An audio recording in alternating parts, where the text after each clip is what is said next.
Marry me." After dating for a year, he gave me a ring. I was head over heels for him, and we were dating with marriage in mind. We both wanted 2 kids, ideally a boy and a girl. He had always said we would split the chores and parenting duties, so I accepted his proposal without any concern. My name is Lily. I'm a 26-year-old office worker, leading an ordinary life, but my life changed about a year and a half ago. I fell in love at first sight with a man named Brian at a business dinner. With the help of my friends, I managed to get close to him and approached him relentlessly. Within 6 months, we started dating, and a year later, we were married. "I'm so happy to be married to Lily. Living with the person you love is so much fun." I fell for him first, but Brian truly loves me. We lived together and split chores, as we had discussed when we were dating. But then, one day, things started to change. Half a year into our marriage, I found out I was pregnant. "I need to step up my game as a father." Brian said this and started working overtime more than before. However, I had severe morning sickness and I could hardly get out of bed. I felt lonely and wished he could come home early to stay with me. But I couldn't say this to Brian, who was working so hard, and the days passed until I entered my 2nd trimester. Perhaps Brian was trying to earn money for our child. As if forgetting our promise before marriage, he even stopped helping with chores, perhaps thinking I had time since I was at home. I would have liked to go home to my parents for delivery, but they had passed away. My in-laws live nearby, but I hardly know them and can't rely on them. I felt very lonely, and then came the due date. Before I knew it, our son was a month old. Then, unusually, Brian came home early and flopped down on the sofa. "I'm exhausted. What's for dinner?" "I'm sorry, I was just about to start." "Why?"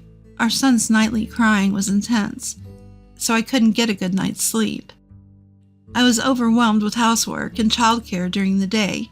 I wish he'd told me he was coming home early. Swallowing those words, I went into the kitchen. "My parents are planning to throw a baby shower this Sunday." Come to think of it, they had mentioned that when they visited us the other day.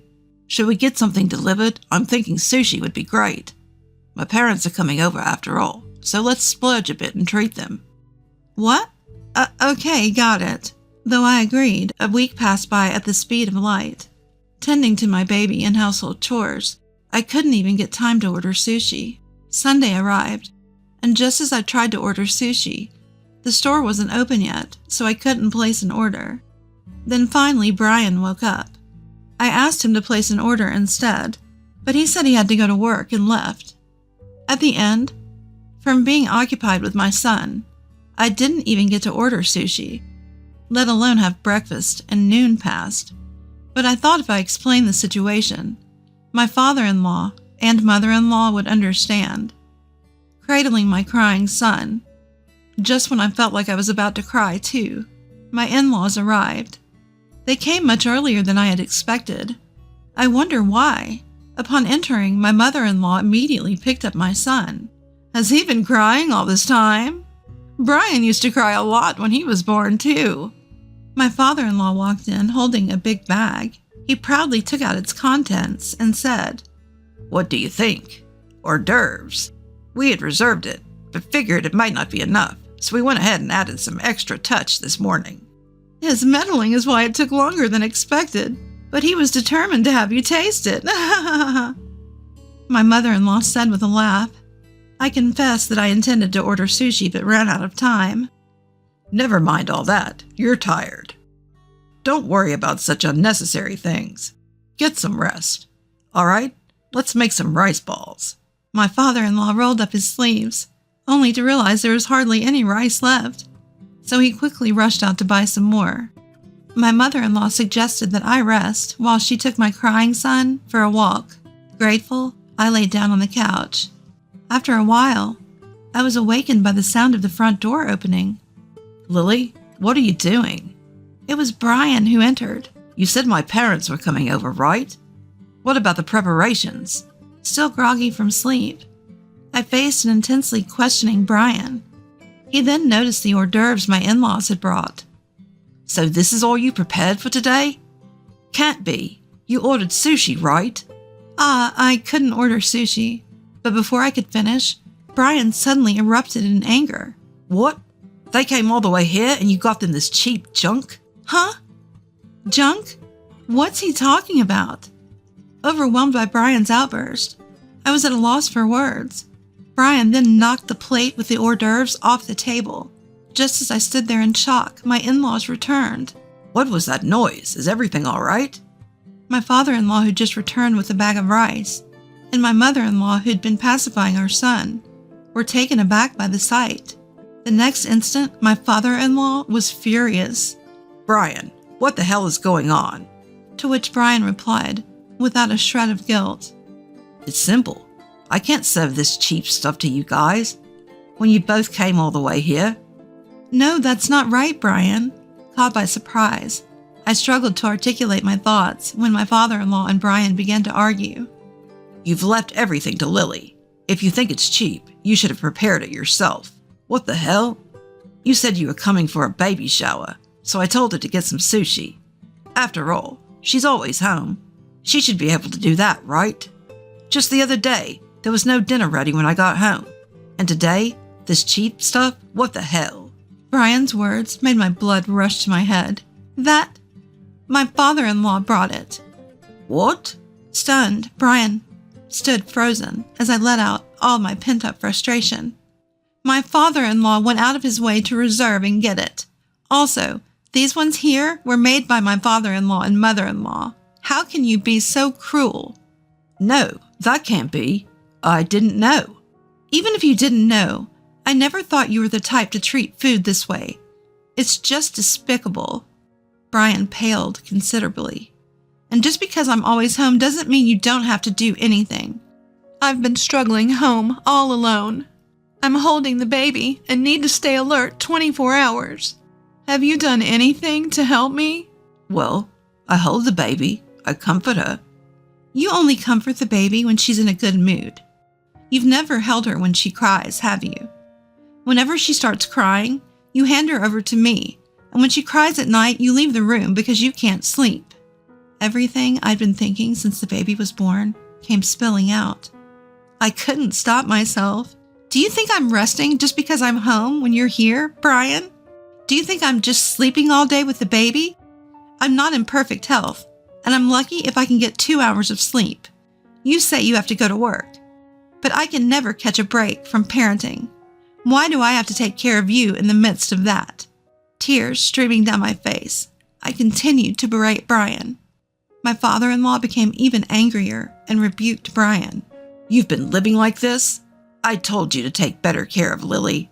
After my mother-in-law put her son to bed, she comforted me and joined my father-in-law in his criticism. That's right. Postpartum life is physically and mentally challenging. Even before Lily gave birth, you were hardly home, Brian. At this, Brian finally managed to find his voice, though he stumbled over his words. I can't help it. I had work. I thought I needed to earn more since I was going to become a father. But what if Lily gets sick? What the hell, you two? Always Lily, Lily. You're just worried about Lily because you're happy about the baby. You hardly know her. Brian grumbled sullenly. Indeed, we did not have a wedding, and I had hardly interacted with my in-laws. My parents died in an accident before I married Brian, so we had our wedding ceremony overseas, just the two of us. The only proper meeting we'd had with my in-laws was when we greeted them to receive their blessings.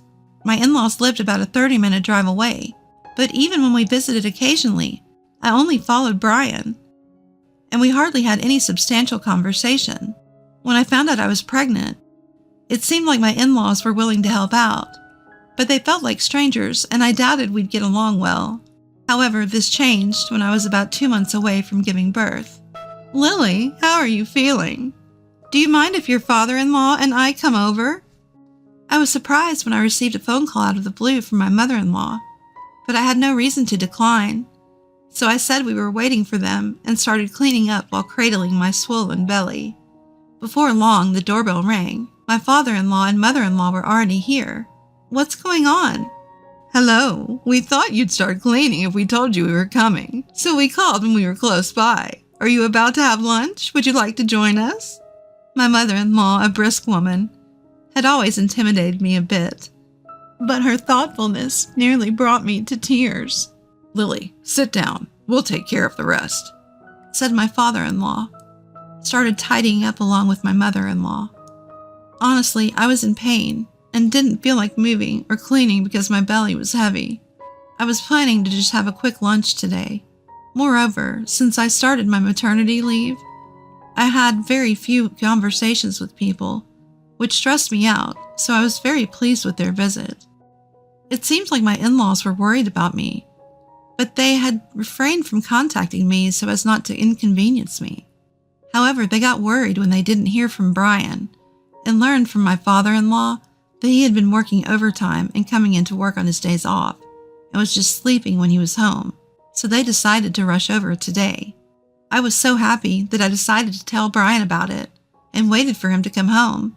He didn't come home until after 11 p.m. As soon as Brian noticed I was awake, he rushed over. What are you doing? Why aren't you sleeping? I was just trying to tell him about the visit from his parents, so why was he so angry? I couldn't help but wonder if he had something to hide.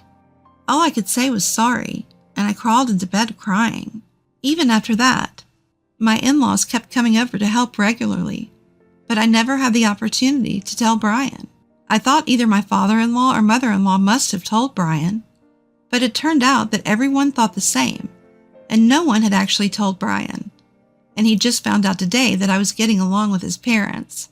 Seeing this, Brian made a pitiful face. I can't believe it. I'm Lily's husband and their real son. Why am I the only one being left out? I had calmed down once, but his words made me feel irritated again. Left out? I tried to tell you so many times. There were times when I waited for you to come home to tell you, but whenever you saw me awake, you got mad, asking why I was awake. Are you sure you're not hiding anything? I ended up saying what I had intended not to. I had been concerned about it since that day.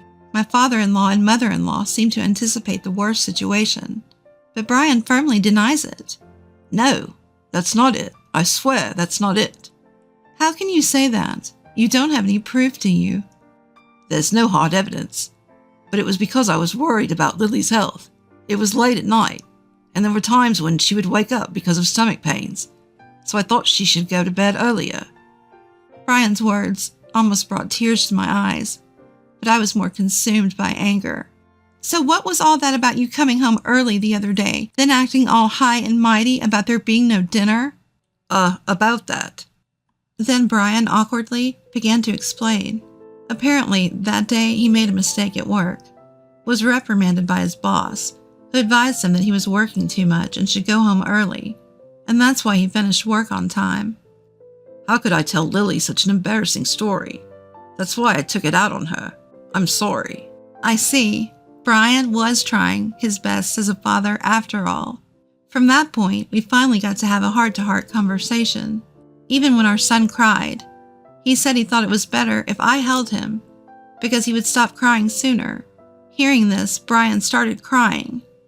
I was under pressure to be a more responsible father, and that, unlike mothers, I thought I had to toughen up and not spoil my child as a father. His words were disjointed, but I knew Brian was trying his best as a father. It was nerve-wracking going through our first childbirth, and it must have been the same for Brian. Brian crying like a child. Seeing him like this, I couldn't help but start crying as well. Suddenly, from the next room, we could hear our son crying. My father-in-law and mother-in-law picked up our son and started soothing him, all while starting to laugh. What a family. This is entertaining. Like father, like son, huh? Let's see who stops crying first. In the end, our son was the first one to stop crying. After this incident, it seems Brian had a change of heart and began to balance his work and family life. At one point, I even contemplated divorce, but I am content with how things are now. Brian's ideal father was a stern, silent breadwinner, but that was so out of character for him. I don't know why he held such an ideal. He realized it himself, and it has become a dark chapter in his history. If anyone brings up the subject, he blushes and runs away.